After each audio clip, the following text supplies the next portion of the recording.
Welcome to the channel where I explore the lives and legacies of extraordinary women in history. Today, I'm taking a deep dive into the life of, perhaps, one of Egypt's greatest pharaohs, Queen Hatshepsut.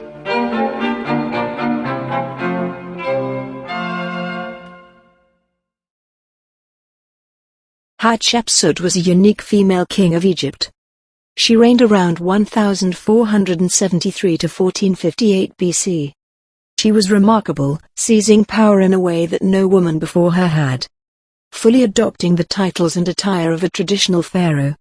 She was born to Thutmose I, the 18th dynasty king, and his queen, Ahmose. She later married her half-brother, Thutmose II. Thutmose II was the son of another lady named Mutnefret. Hatshepsut and Thutmose did not share the same mother.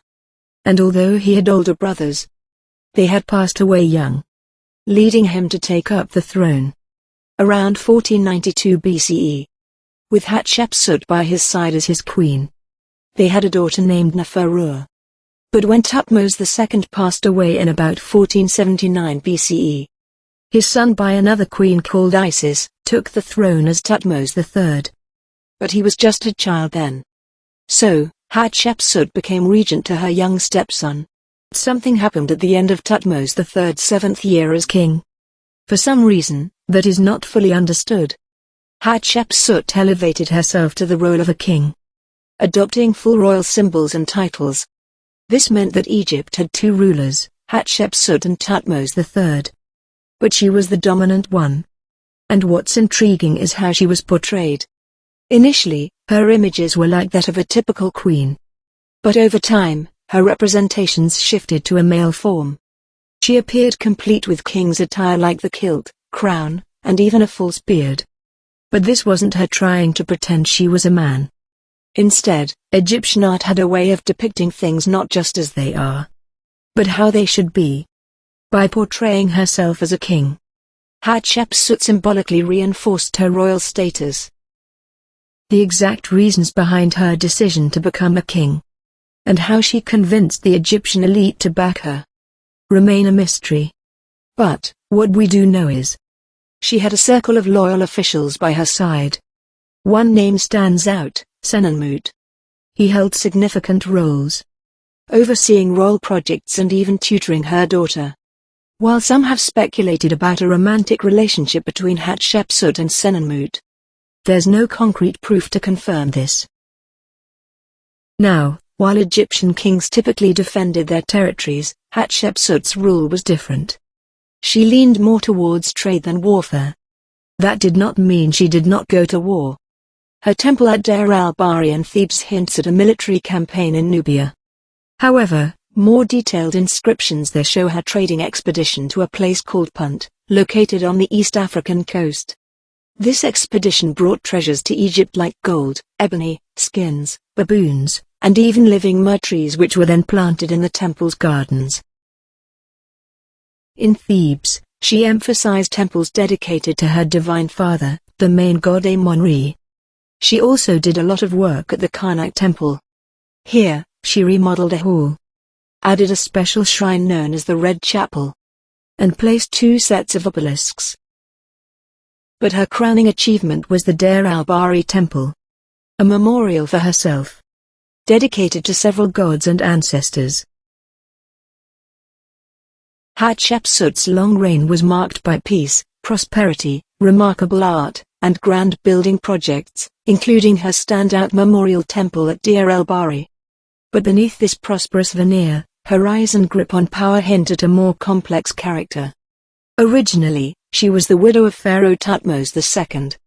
After his passing around 1479 BC, she was meant to rule on behalf of her young stepson, Thutmose III, just until he grew up. Yet, in a few short years, she declared herself the pharaoh. William Hayes, a historian from the Metropolitan Museum of Art in New York, once labeled her as the worst kind of usurper. What also puzzled scholars was her choice to be depicted as a man in art, muscular, with the iconic false pharaoh beard. This has been viewed by some as deceptive, unconventional, or both. When Hatshepsut passed away around 1458 BC, her stepson, probably in his early 20s by then, took the throne. Hayes noted that by this point, Thutmose III deeply resented Hatshepsut. The fervent destruction of her monuments was widely seen as his way of getting back at her. A vengeance he perhaps felt he couldn't pursue while she lived. Past scholars once viewed Hatshepsut's rise to godlike stature as a blatant power grab. Hayes, for instance, writing in 1927, saw her as an ambitious and cunning woman. However, modern researchers offer a different perspective. Catherine Roehrig, an expert on Egyptian art at the Met, suggests that Hatshepsut might have become pharaoh out of necessity. She might have stepped up to secure the throne for her stepson amidst political threats. This theory is given weight by how she treated Thutmose III, during her time as ruler. As Roehrig notes, Thutmose wasn't locked away.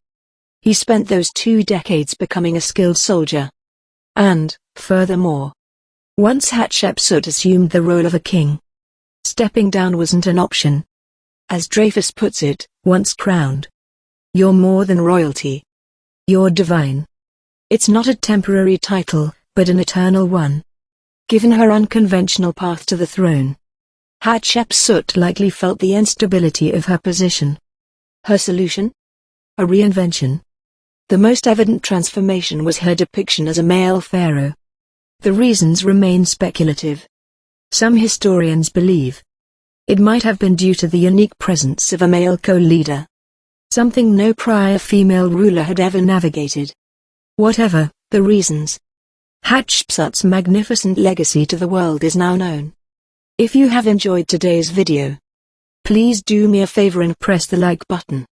If you want to find out more about history's most remarkable women, subscribe now, so you never miss a post.